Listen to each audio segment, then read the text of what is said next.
Okay, so you want to become a pirate, sometime in the early 18th century. The picture in your head is simple. Capture a ship, raise the black flag, plunder everything in sight, split the loot with your crew, and live free outside the law. No bosses, no rules, no taxes. Total freedom, the exact opposite of a boring job on land. Here's the fact that ruins that picture. A pirate ship in the early 1700s was, arguably, one of the most formally regulated workplaces of its entire era, complete with a written contract every new crew member had to sign, democratic elections for captain, a separate office specifically designed to check the captain's power, and something close to medical insurance for combat injuries, documented in exact figures. That system predates Britain's first official workers' compensation law by roughly 170 years.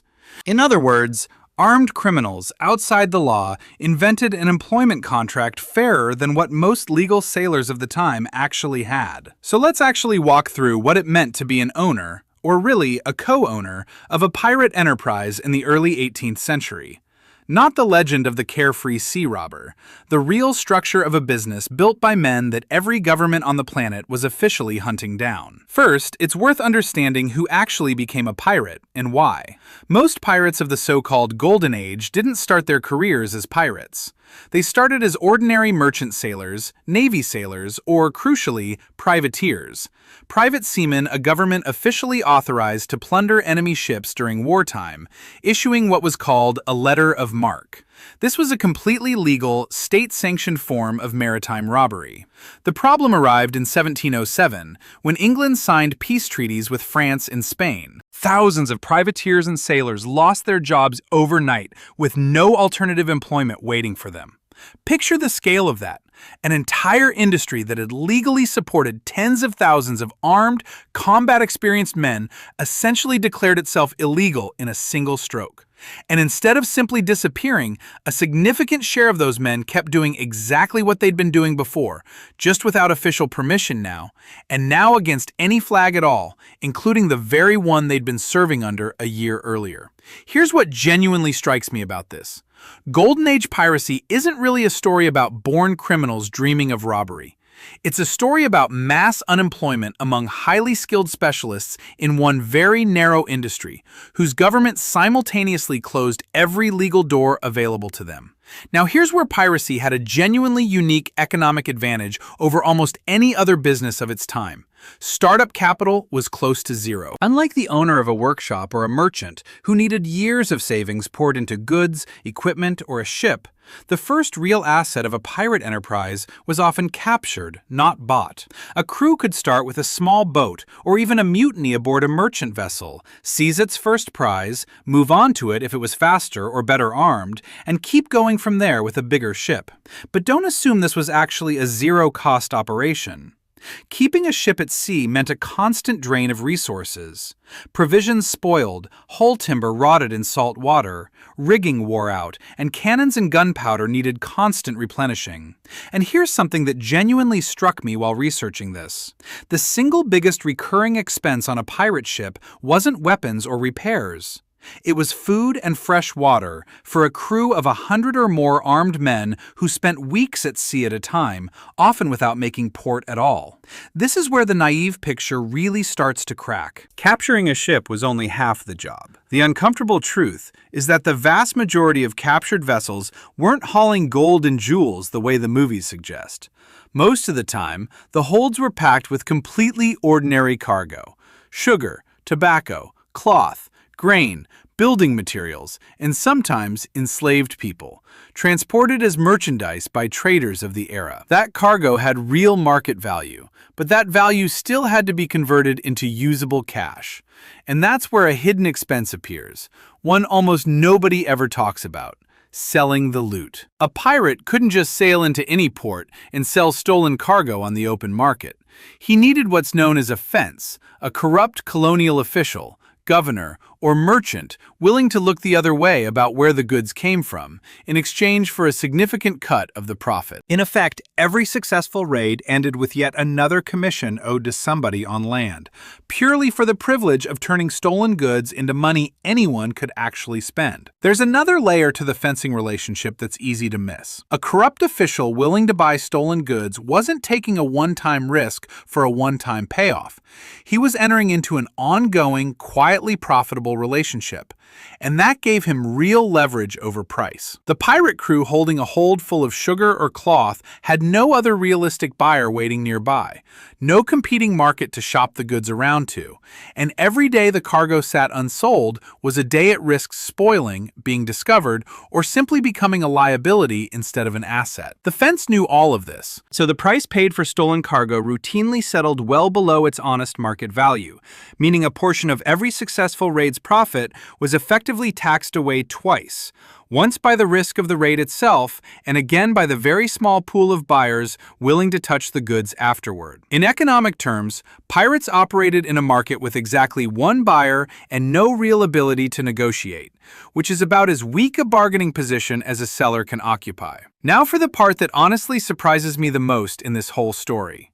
The internal management structure. Every new crew member had to sign, or make his mark on, a document historians today call the Pirate Articles, essentially a written corporate contract. This document set the rules of conduct on board, the formula for dividing plunder, punishments for breaking the rules, and, crucially, it wasn't drafted solely by the captain. It was agreed on collectively, by a vote of the entire crew. And here's the most telling detail in the entire structure.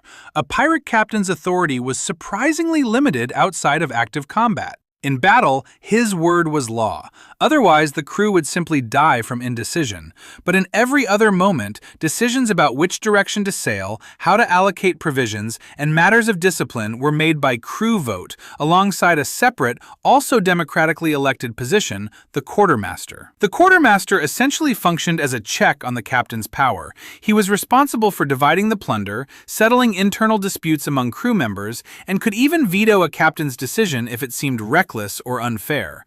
This was, in practice, a separation of powers aboard a single ship, decades before similar ideas became central to the constitutions of modern nation-states. What genuinely strikes me here is how directly this contradicts the Hollywood image of the tyrannical pirate captain. The reality was almost the opposite.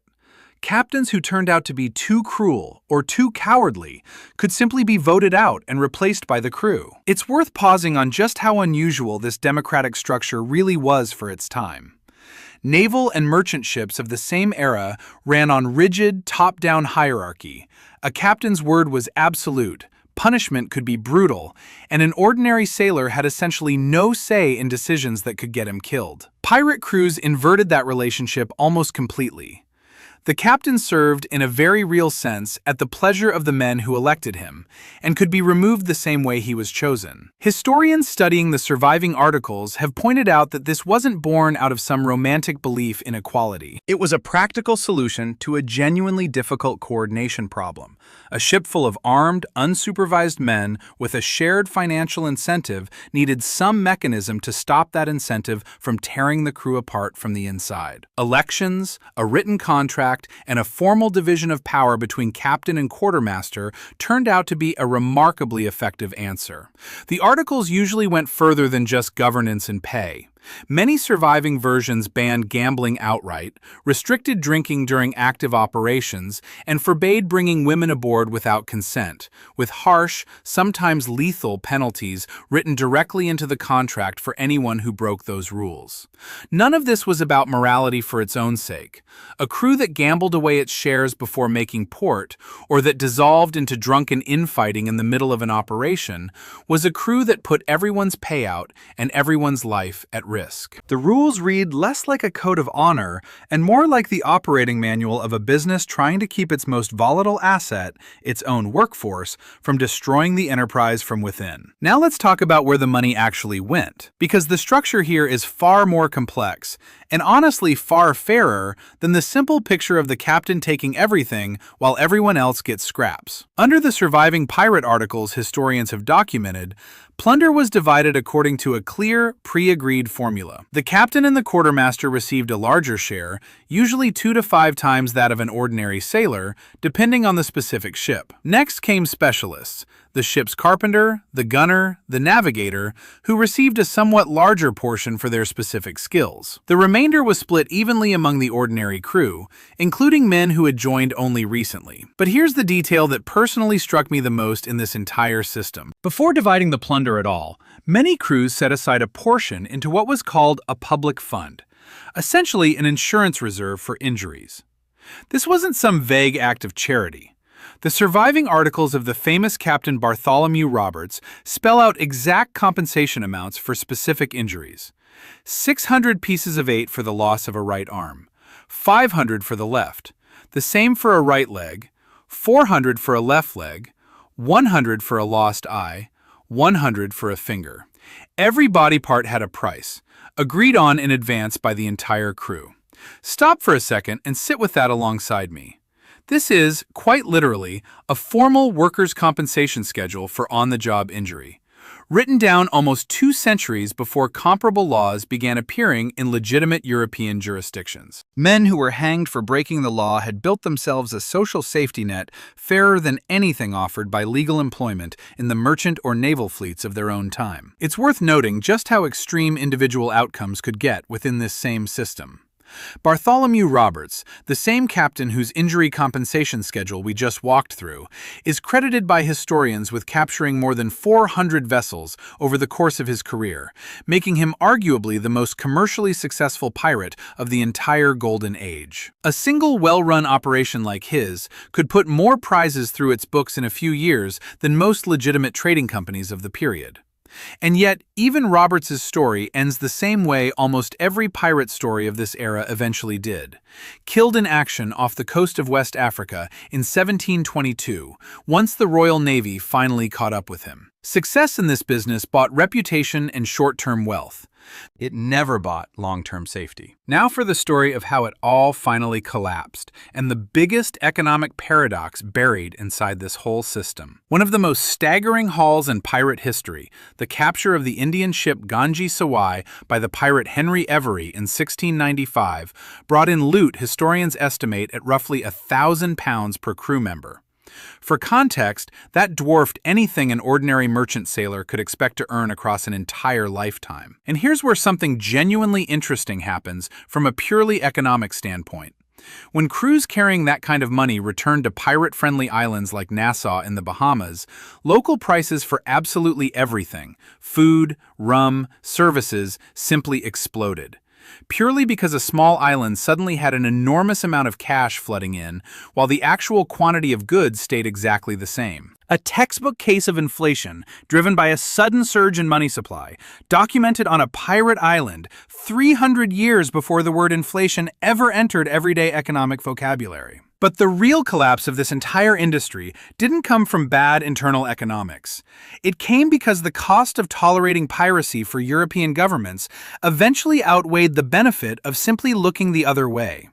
As long as England, France, and Spain were fighting each other, each of them was happy to hire privateers against their enemies and quietly tolerate a certain amount of disorder at sea. But the moment peaceful periods arrived, colonial trade became the priority, and every captured merchant ship started hitting the profits of powerful merchants directly, and with them, state tax revenue. The response was a deliberate, well-funded suppression campaign. The British government rolled out mass pardons for pirates willing to surrender voluntarily, while simultaneously ramping up Royal Navy patrols across the Caribbean. A governor like Woodes Rogers, appointed specifically to run the Bahamas with a mandate to shut down the pirate haven at Nassau, paired the offer of amnesty with the threat of hanging for anyone who refused it. That combination, a direct financial incentive to surrender, plus a sharply rising risk of getting caught, collapsed the ranks of active pirate crews within just a few years, from thousands of armed sailors in the early 1720s down to scattered remnants by the end of the decade. What genuinely strikes me about this ending is that piracy didn't lose because it ran out of money or because of poor internal organization. It lost because it was a business that could only exist inside a specific window, the window where the cost of suppressing it, for governments across the world, outweighed the benefit of leaving it alone. The moment that equation flipped, the entire industry vanished in barely a decade. It's worth spending a moment on provisioning logistics too, because it explains a lot of pirate behavior that otherwise looks purely random. A crew of 100 armed men burned through food and fresh water at a rate that made staying at sea indefinitely simply impossible, regardless of how much plunder sat in the hold. This is a big part of why pirate ships targeted certain routes and coastlines so consistently. They weren't just hunting treasure, they were hunting the supply chain itself, intercepting ships carrying salted meat, rum, and livestock as eagerly as they intercepted ships carrying cash or trade goods. A pirate crew that captured a fortune but ran short on drinking water was, in very practical terms, no better off than a crew that had captured nothing at all. Provisioning wasn't a side detail of the business. It was the constraint that quietly shaped almost every operational decision a captain and quartermaster made. There's a final piece of this puzzle worth sitting with, because it says something about why the whole system worked as well as it did for as long as it did. A pirate ship's economics only functioned because every single person aboard had direct, transparent visibility into how the payout was calculated. There was no distant shareholder, no owner back on land collecting profits the crew never saw, no opaque bookkeeping controlled by someone with the power to simply lie about the numbers. The captain and quartermaster answered to the same crew that would be splitting the proceeds. That transparency is, in a strange way, the real innovation buried inside this whole story. Not the violence, not the black flag, but a payment structure where the people taking the physical risk were also the people who could see and vote on exactly how the reward was divided. It's also worth pointing out how quickly the money actually left a pirate's hands once he was on land, because the freedom this lifestyle promised turned out to be short-lived in more ways than one. Pirate havens like Nassau or Port Royal ran almost entirely on cash from plunder, and the merchants, tavern keepers, and gambling houses waiting on shore understood exactly who they were dealing with. Men who had just risked their lives for that money, and who, statistically, weren't likely to survive long enough to need it later. Prices in these ports were set accordingly. A pirate flush with a fresh share of plunder could burn through months of accumulated risk in a matter of weeks on shore, which meant the crew was very often back at sea looking for the next prize long before the last one had actually improved anyone's long-term position. The business generated real wealth. It was just remarkably bad at letting anyone actually keep it. One last piece worth adding to the ledger is how short a working career in this business actually was. Between the constant threat of naval pursuit, disease, storms, and the simple physical danger of hand-to-hand combat at sea, most historians estimate the active career of a Golden Age pirate lasted only a handful of years before ending in death, capture, or, for the more fortunate, quiet retirement under a pardon. That's a strikingly short window for a business model built almost entirely around reputation and accumulated skill within a crew. A ship's carpenter or gunner who survived long enough to become genuinely good at the job was, statistically, running out of time to actually enjoy the rewards of that expertise. Every crew was, in effect, constantly training its own replacements out of necessity, not ambition. So let's go back to where we started. You thought you were joining a lawless gang of robbers living day to day, splitting plunder however they felt like it.